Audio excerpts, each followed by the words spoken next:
Friends, அனைவருக்கும் வணக்கம். தமிழ் மொழியில் அதிகம் பயன்படுத்தப்படும் சொல் எது? ஏ நான், பி தலைவர், சி அம்மா, டி அப்பா.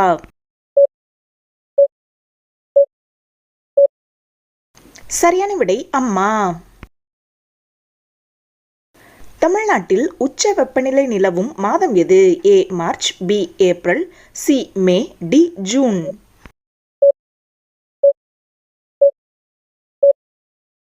சரியான விடை மே மாதம். மனித உடலில் உயிர் முடிச்சு என அழைக்கப்படும் உடல் உறுப்பு எது? ஏ முகுளம், பி சிறுமூளை, சி பெருமூளை, டி இதயம்.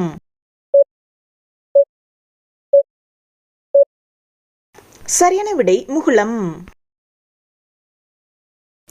ஒரு சென்ட் என்பது எத்தனை சதுர அடிகளை குறிக்கும்? ஏ 345 சதுர அடிகள், பி 435 சதுர அடிகள், சி 476 சதுர அடிகள், டி 500 சதுர அடிகள்.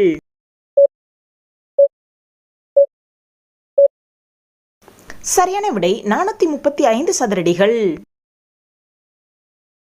உலக அளவில் மல்லிகை மலரை எதற்காக அதிகம் பயன்படுத்துகிறார்கள்? ஏ மாலை கட்ட, பி பூச்செண்டு தயாரிக்க, சி தைலம் தயாரிக்க, டி வாசனை திரவியங்கள் தயாரிக்க.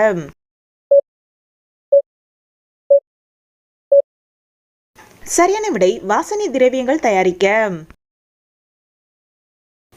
இந்தியாவில் ஆண்களின் சராசரி ஆயுட்காலம் எத்தனை ஆண்டுகளாக உள்ளது? ஏ 63, பி 68, சி 72, டி 78.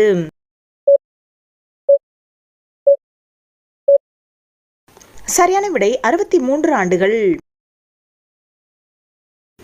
இந்திய ராணுவ கல்லூரி எங்கு அமைந்துள்ளது?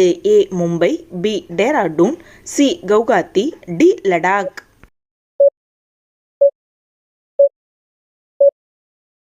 சரியான விடை டேராடூன். இந்த இடம் இந்தியாவில் உத்தரகாண்ட் மாநிலத்தில் அமைந்துள்ளது.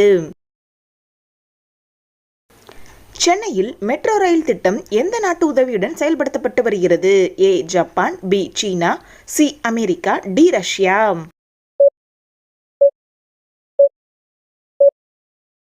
சரியான விடை ஜப்பான்.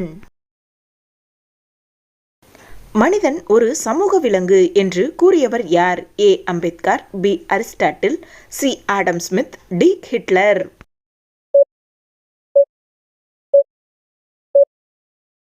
சரியான விடை அரிஸ்டாட்டில்.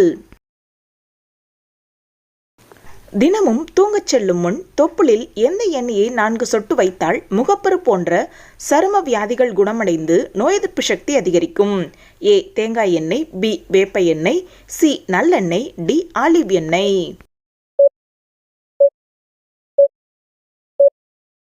சரியான விடை வேப்ப எண்ணெய். நம்ம வேப்ப எண்ணெயை தினமும் 4 சொட்டு தூங்க போகிறதுக்கு முன்னாடி தொப்புள்ள வச்சு மசாஜ் செய்யலாம். அப்படி நம்ம மசாஜ் செஞ்சோம் அப்படின்னா நம்ம முகத்தில் இருக்கிற முகப்பருக்கள் சில வாரங்கள்லேயே நீங்க ஆரம்பிச்சிடும்னு நிபுணர்கள் சொல்கிறாங்க.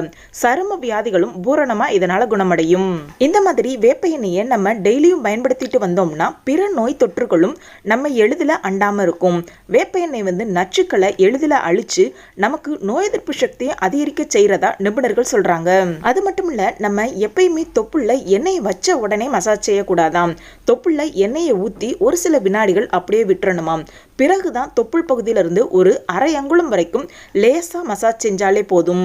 வறண்ட சருமம் இருக்கிறவங்க இந்த முறையை எளிதில் கடைபிடிக்கலாம். ஆனா ஈர உடம்பு இருக்கிறவங்க மருத்துவர்களோட ஆலோசனை பெற்றதுக்கு அப்புறம் தான் இதை கடைபிடிக்கணுமாம்.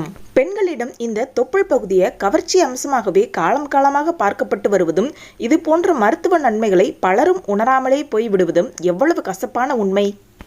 ஓகே ஃப்ரெண்ட்ஸ், இந்த வீடியோ உங்களுக்கு பயனுள்ள வகையில் இருந்துச்சுன்னா ஒரு லைக் பண்ணி சப்ஸ்கிரைப் பண்ணி வச்சுக்கோங்க.